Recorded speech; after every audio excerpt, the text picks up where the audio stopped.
High, আমি শম্পা। রান্নাঘরে বাতি চ্যানেলে তোমাদের সবাইকে স্বাগত জানাই। আজকে আমি করব কষের লাল লাল ঝাল ঝাল ভাজা। তার জন্য সবার প্রথমে আমি কষটার খোসা ছাড়িয়ে নেব।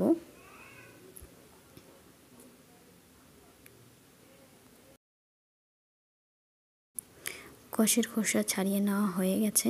এরপর আমি এভাবে মাঝামাঝি কেটে বড় বড় স্লাইজে কেটে নেব। তোমরা দেখতেই পাচ্ছ আমি কিভাবে কাটতেছি। ঠিক এভাবে আমি বড় বড় করে কেটে নেব। সমস্ত কষগুলোই আমি এভাবে বড় বড় করে কেটে নেব। আমার কষ কাটা হয়ে গেছে, ধুয়ে পরিষ্কার করে নিয়েছি। এবার উনুনে কড়াই বসিয়ে এতে দিয়ে দেবো তেল, তারপর দিয়ে দেবো গোটা জিরে, দিয়ে ধুয়ে রাখা কষ আমি দিয়ে দেব।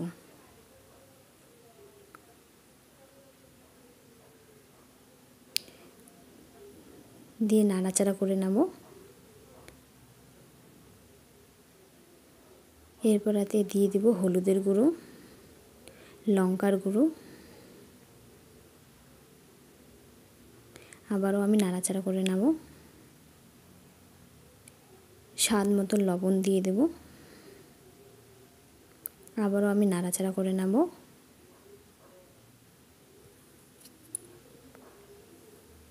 নাড়াচাড়া করা হয়ে গেলে আমি এটা ঢেকে দেব। মাঝে মাঝে ঢাকা খুলে নাড়াচাড়া করে দেব, যাতে আমার ভাজাগুলো কড়াইয়ে লেগে না যায়। নাড়াচাড়া করার পর আমি আবারও ঢেকে দেব।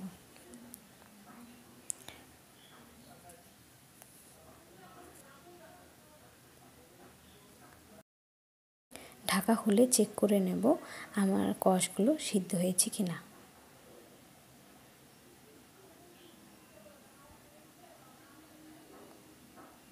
দেখতেই পাচ্ছেন কষগুলো ভালোভাবে সেদ্ধ হয়ে গেছে।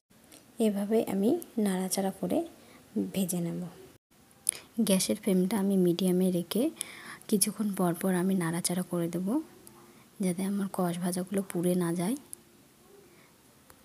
পুড়ে গেলে কিন্তু আমার কষ ভাজার যেরকম টেস্ট হয়েছে তোমাদের কিন্তু সেরকম না হতে পারে।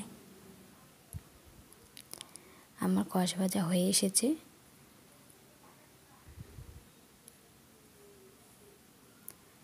এবার আমি উঠিয়ে নেব। আমার এই কষ ভাজা আপনাদের কেমন লেগেছে অবশ্যই কমেন্ট করে জানাবেন। দেখা হচ্ছে অন্য কোনো ভিডিও নিয়ে। ততক্ষণ পর্যন্ত সবাইকে টাটা।